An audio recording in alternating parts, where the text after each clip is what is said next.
దీనివల్ల ఎక్కువగా సఫర్ అయ్యేది మా అక్కే, కాబట్టి నేను ఖచ్చితంగా ఇంటర్ఫియర్ అవుతాను. మీ అక్క మా ఇంటికి రావడం వల్లే మా అమ్మ చచ్చిపోయింది. నరాలు తెంపేస్తారా శివ? మా అక్కకి మీ అమ్మకి మధ్య ఏం జరిగిందో నీకేం తెలుసురా? అమ్మా తల్లి, నువ్వేం చెప్తే అదే కరెక్ట్. దయచేసి నన్ను మాత్రం వదిలేయి. ప్లీజ్ మా అక్కకి ఈ విషయం ఎంతవరకు తెలుసో నాకు చెప్పండి, నేను తెలుసుకోవాలి కదా. అమ్మో, నీకు నేను చెప్తాను. నువ్వంటే నాకు చాలా ప్రాణం, కానీ నువ్వు నన్ను ప్రేమించేలా చేసింది మాత్రం మీ అక్కే. అదెలా శివ? మన గురించి తెలియదు కదా మా అక్కకు అసలు. అని నువ్వు భ్రమ పడుతున్నావు. కొంచెం వెనక్కి వెళ్ళి ఆలోచిద్దాం. శివ అనే పేరు నీ దగ్గర ఎంతో గొప్పగా హైలైట్ చేసింది ఎవరో నీ మనోదృష్టికే వదిలేస్తున్నాను. టిఫిన్ ఎక్కడి నుంచి తెచ్చుకున్నావే?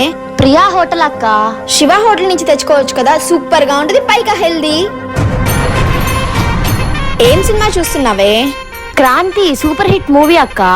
ఎంత సూపర్ హిట్ అయినా పర్వాలేదు, శివ సినిమా చూడవే, యూత్ఫుల్ మూవీ. సరే అక్క, ఇప్పుడే చూస్తాను.